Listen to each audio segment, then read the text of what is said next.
আসসালামু আলাইকুম বন্ধুরা, চলে আসলাম আজকের ভিডিও নিয়ে। আজকে নতুন করে একটা ভিডিও দিব। আজকে আমরা বিষখালী নদীতে যাব মাছ ধরতে। সেই মাছ ধরা কেমনে, আমরা মাছটা ধরি, জেলেরা কেমনে মাছটা ধরে সেটা দেখাবো। একই সাথে সেই মাছটাই রান্না করে আবার চ্যানেলে ছাড়বো। আপনারা সাথে থাকেন। চলেন এখন আমরা বিষখালী নদীতে যাব। নদীতে যাওয়ার জন্য রওনা দিব। এই আমাদের ট্রলার, এই ট্রলারে আজকে যাবো মাছ ধরতে। রেডি হইতেছে, সাথে আরো ট্রলার আছে অনেক, এরাও যাবে। সবাই রেডি হইতেছে, দেখেন। আজকে আমরা যাবো, 3 জন মূলত কাজ করবে, আর আমাদের 4 জন সাথে, একজন আমি বেশি সাথে যাইতেছি। বন্ধুরা, চলে আসলাম আমরা বিষখালী নদীতে। এটা হলো বিষখালী নদী। আপনারা অনেকেই হয়তো নাম শুনছেন বিষখালী নদী। আজকে আপনারা বিষখালী নদী দেখেন। এটা হলো বিষখালী নদী, অনেক ট্রলার আছে মাছ ধরার জন্য। আজকে আমরাও এখানে মাছ ধরবো। এই জালটা হলো তপসী জাল। এই জালটা আজকে আমরা নদীতে ফালাবো। ফালানোর পরে কিরকম জেলেরা মাছ ধরে, কিরকম জাল ফালায়, কিরকম জাল টানে, সবকিছু আপনাদেরকে দেখাবো। এই জাল থেকে যে মাছটা পাবো, সেই মাছটাই আজকে আমরা রান্না করবো। রান্না করে আপনাদেরকে দেখাবো। আমরা তো সবসময় রান্না করে ছাড়ি, আজকে একটু ডিফারেন্ট টাইপের দিব। কারণ আজকে আমরা হলো মাছ নিজেরা ধরবো, জাল দিয়ে ধরার পরে সেই মাছটাই আপনাদেরকে রান্না করে দেখাবো। তাই আপনারা লাইনে থাকেন এবং সবাই আমাদের সাথে থাকেন, দেখেন। এখন জেলেরা জাল ফালাইতেছে বিষখালী নদীতে। এই জাল ফালাবে, তারপরে 2 ঘন্টা ওয়েট করবে। 2 ঘন্টা ওয়েট করার পরে আবার জাল টানবে। টানার পরে তখন দেখা যাবে মাছ কীরকম আসে। যদি মাছ ভালো আসে তাহলে জেলেদের মুখে হাসি থাকে, আর যদি মাছ ভালো না আসে তখন তাদের মুখে কষ্ট। তাই আপনারা সাথে থাকেন, দেখেন। এখন আমরা শেষ পর্যন্ত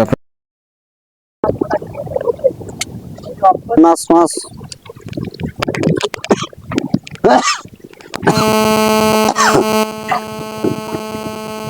এই মাঝি সাহেব, কথা কন না কেন? আইসা বলছে 2টা। মাঝি ভাই, কথা বলো কথা বলো।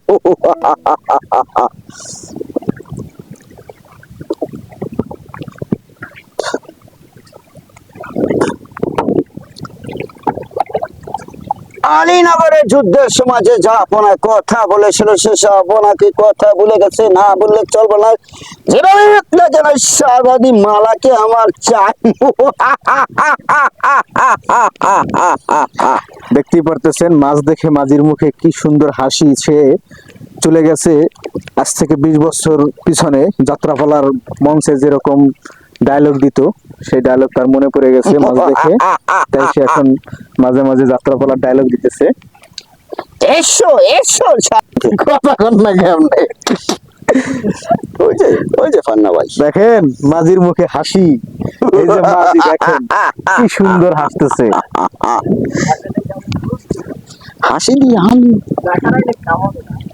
সাথী বন্ধর, তারপর দখল করবো আমি। আমার কি মতামত?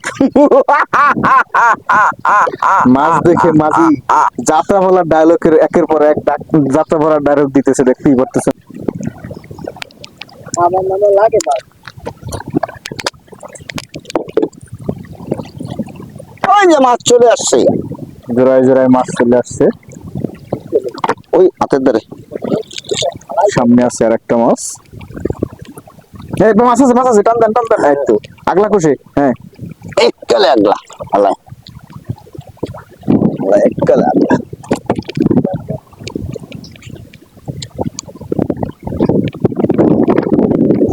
এটাই হলো মূলত তপসী মাছ।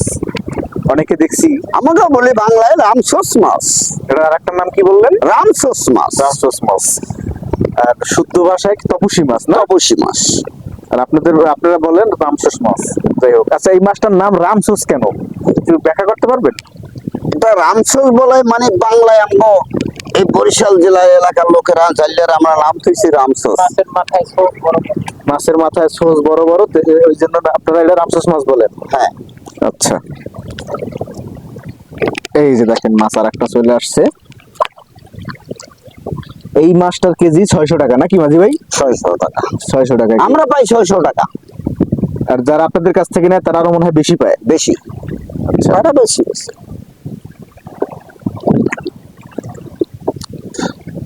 করবেন না, এই যে মাছ আর একটা চলে আসছে।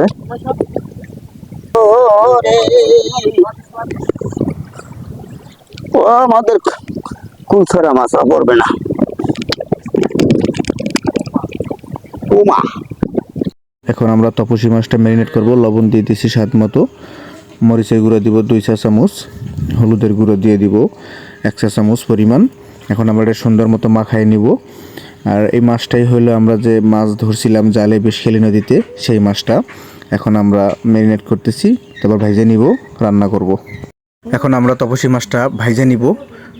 দেখতেই পারতেছেন আমরা কড়ার ভিতরে দিয়ে দিছি, খুব সুন্দর করে এপিট উপিট ভাইজে নিব। প্রথম পিঠটা ভাজা হয়ে গেছে, এখন আমরা মাছটা উল্টে দিতেছি।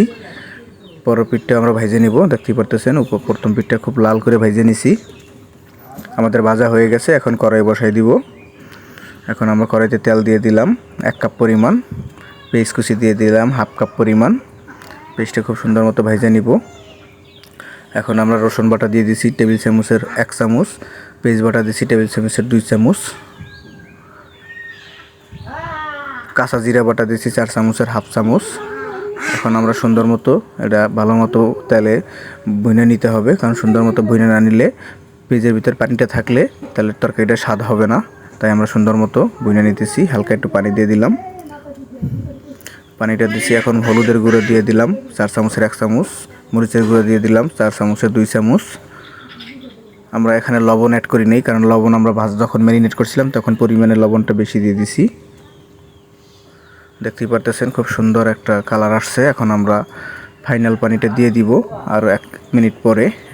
এখনই আমরা ফাইনাল পানিটা দিয়ে দিব, কারণ যেহেতু আমাদের মাছটা আগে ভাইজে রাখছিলাম, তাই এখন ফাইনাল পানিটা দিয়ে দিছি। এর ভিতরে এখন মাছটা ছেড়ে দিব। এক এক করে মাছটা দিয়ে দিতেছি। এটা আমাদের বিষখালী নদীর মাছ। আমরা মাছটা জালে ধরছিলাম, ধরার পরে সেটাই আমরা রান্না করছি। আমাদের রান্না হয়ে গেছে। দেখতেই পাচ্ছেন খুব সুন্দর একটা কালার আসছে। সবাই ভালো থাকবেন, সুস্থ থাকবেন। আল্লাহ হাফেজ।